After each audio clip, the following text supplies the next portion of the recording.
धीरे धीरे कलयुग का प्रारंभ हुआ।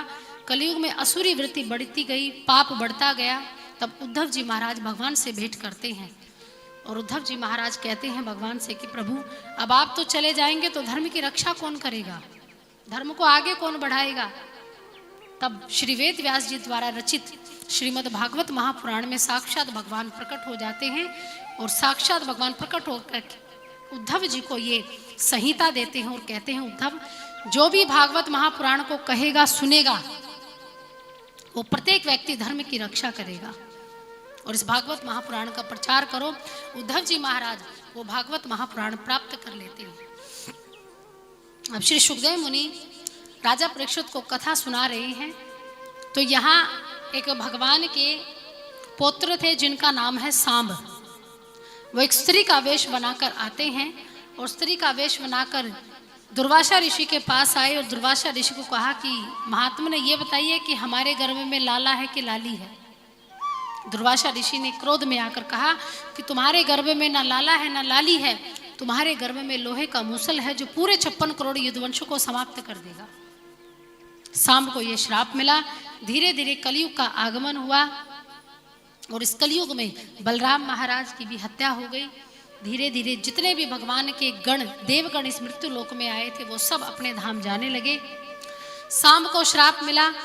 सूरसेन महाराज ने जो गर्भ से लोहे का मूसल निकला था उस लोहे के मूसल को घिस घिस कर एक छोटा सा टुकड़ा बना दिया।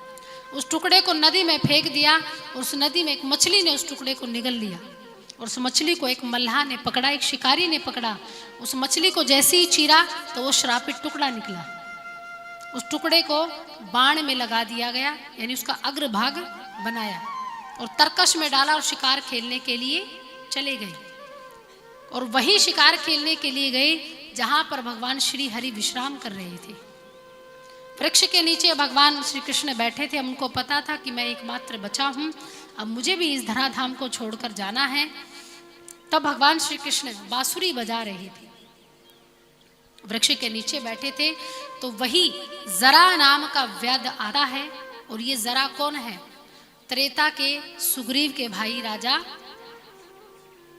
बाली, सुग्रीव के भाई बाली। और भगवान राम ने क्या किया था? बाली के साथ छिपकर तीर चलाया था जिससे बाली का वध हो गया था। वैसे ही वो जरा आया जो बाली का ही रूप लेकर आया था। उसने हिरण के धोखे में तीर चलाया और वो तीर सीधा जाकर भगवान के तलवे पर जाकर लगा और उसी समय भगवान की मृत्यु हो गई। क्योंकि मानव शरीर धारण किया था तो मानव शरीर को छोड़कर जाना था। जरा आया, भगवान से क्षमा मांगी और कहा, प्रभु क्षमा कर दीजिए, मेरे कारण आपकी हत्या हुई, वध हुआ। भगवान ने कहा, जरा तुम चिंता मत करो, ये तुम्हारा, इसमें कोई दोष नहीं है, ये मैंने करवाया है। तब जरा भगवान को प्रणाम करता है, जरा चला जाता है। ये अंतिम ऋण भगवान का था जिसको पूरा किया। अब भगवान विदा लेते हैं और भगवान चले जाते हैं। भगवान के अंदर से आत्मा प्रकट हुई और साक्षात क्षीर सागर में भगवान नारायण के हृदय में विलीन हो गई। भगवान के शरीर का दाह संस्कार किया था अर्जुन ने। किसने? अर्जुन ने दाह संस्कार किया।